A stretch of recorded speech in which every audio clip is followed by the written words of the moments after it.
আসসালামু আলাইকুম। আজকে আমি বাংলাদেশের জাতীয় দলের যে ক্রিকেট প্লেয়াররা আছে ওনাদের সাথে আমাদের বোর্ডের প্রেসিডেন্ট আমিনুল ইসলাম বুলুল ভাই, আমাদের সিনিয়র একজন ক্রিকেট বোর্ডের কর্মকর্তা ফাহিম ভাই, আমাদের সচিবকে নিয়ে বসেছিলাম। আমি ব্যক্তিগতভাবে ক্রিকেটের অনেক বড় একজন ভক্ত। আমি বাংলাদেশ ক্রিকেট টিমে লিটন আছে, মিরাজ আছে, নাজমুল আছে, সোহান, তামিম, সবারই ভক্ত। তো স্বভাবতই আমরা সবাই চেয়েছি আমরা যেন বিশ্বকাপ ক্রিকেট খেলতে পারি, আমরা যেন টি-20 বিশ্বকাপ খেলতে পারি, কারণ আমাদের ক্রিকেটাররা এটা কষ্ট করে অ্যাচিভ করেছে। কিন্তু আমাদের যে নিরাপত্তা ঝুঁকি ভারতে খেলার ক্ষেত্রে, সেই নিরাপত্তা ঝুঁকি পরিস্থিতির কোনো পরিবর্তন ঘটে নাই। আমাদের যে নিরাপত্তা ঝুঁকির যে আশঙ্কা তৈরি হয়েছে, এটা কোনো বায়বীয় বিশ্লেষণ বা ধারণা থেকে হয় নাই, এটা একটা সত্যিকারের ঘটনার থেকে হয়েছে, যেখানে আমাদের দেশের একজন সেরা প্লেয়ারকে উগ্রবাদীদের কাছে মাথা নত করে ভারতীয় ক্রিকেট বোর্ড তাকে ভারত থেকে বের করে দিচ্ছে, সোজা কথা বের করে দিতে বলেছে। তো এখন আইসিসি যে টুর্নামেন্টটা তো ভারতেই হবে।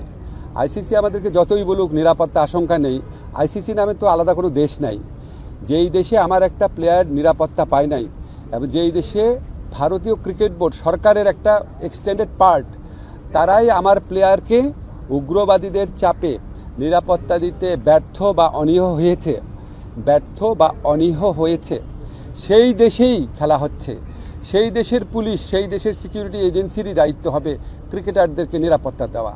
তো আমরা তাহলে ওই ঘটনার পরে কি এমন চেঞ্জ হয়েছে ভারতের, যে আমরা ভাবতে পারবো যে ভারতে আবার কোনো উগ্রবাদী আস্ফালন হবে না, এবং ভারত আমাদেরকে মুস্তাফিজকে নিরাপত্তা দিতে পারে নাই। তো কি হয়েছে, আমাদের ক্রিকেটারদের, আমাদের সাংবাদিকদের, আমাদের দর্শকদের সবাইকে নিরাপত্তা দিতে পারবে? এটা আমরা কিসের থেকে কনভিন্সড হব? আমাদেরকে এই বিষয়ে কনভিন্স করার জন্য আইসিসি কোনো চেষ্টা করে নাই। আইসিসি আসল যে ইনসিডেন্ট সেটাকে বাদ দিয়ে তার স্ট্যান্ডার্ড যে সিকিউরিটি প্রসিডিউর সেগুলো নিয়ে আলোচনা করেছে। যেখান থেকে গ্রিভান্সটা, সেই ঘটনা নিয়ে আইসিসি কোনো স্ট্যান্ড নেয় নাই ঠিক মতো। এমনকি ভারত সরকারের পক্ষ থেকে যে আমাদের কনভিন্স করানোর চেষ্টা করা যে যেই ঘটনাটা ঘটেছে মুস্তাফিজের ক্ষেত্রে এটা একটা আইসোলেটেড ঘটনা, বা আমরা এটার জন্য সরি, আমরা এই ব্যবস্থা নিচ্ছি, তোমাদের দর্শক, তোমাদের সাংবাদিক, তোমাদের খেলোয়াড়দের জন্য কোনো রকম যোগাযোগের চেষ্টা করে নাই, কোনো রকম কনভিন্স করার চেষ্টা করে নাই। ফলে আমাদের ডিসিশন পরিবর্তন হওয়ার কোনো রকম স্কোপ নাই। আমরা এখনও আশা করব, আমরা মনে করি আমরা আইসিসি থেকে সুবিচার পাই নাই, আমরা এখনও আশা করব আইসিসি সুবিচার করবে।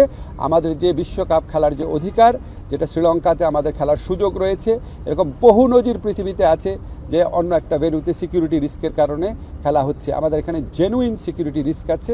আমরা এখনও আশা ছাড়ি নাই, আমরা আশা করব আইসিসি আমাদের জেনুইন সিকিউরিটি রিস্কটা সুবিবেচনার সাথে নিয়ে আমাদেরকে শ্রীলঙ্কায় খেলার সুযোগ করে দেবে বিশ্বকাপ। আমরা সেই আশাবাদ নিয়ে এখনও অপেক্ষা করছি। ধন্যবাদ। আর বাকি যা বলার বুলুল ভাই বলবে। আমার একটা মিটিং আছে, আমি আপনাদের থেকে কাইন্ডলি বিদায় নিচ্ছি।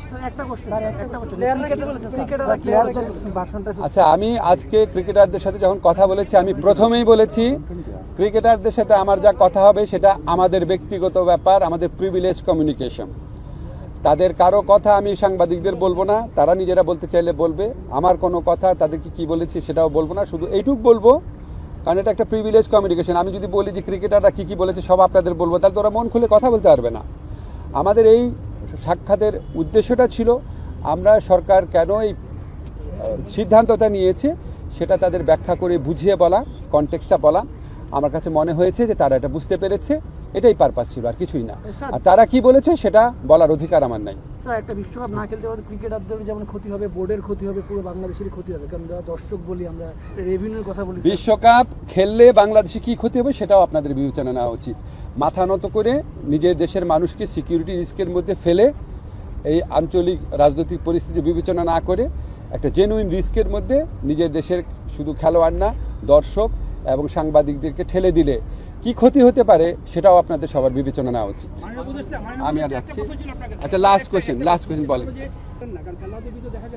আমি আপনাকে একটা কথা স্পষ্ট করে বলি, আমাদের খেলোয়াড়দের সাথে বোর্ডের সবসময় যোগাযোগ ছিল, ঠিক আছে? আমার সাথে যোগাযোগ তো আমার তো বোর্ড আছে, আমার তো মন্ত্রণালয় আছে।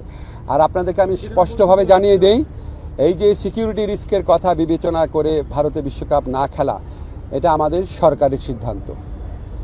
কোনো একটা দেশের মানুষ অন্য একটা দেশে গেলে সিকিউরিটি রিস্ক আছে কি না সেটা সরকার বিবেচনা করে দেখে, এটা অন্য কারো বিবেচনার স্কোপ নাই। ধন্যবাদ। আমি বলেছি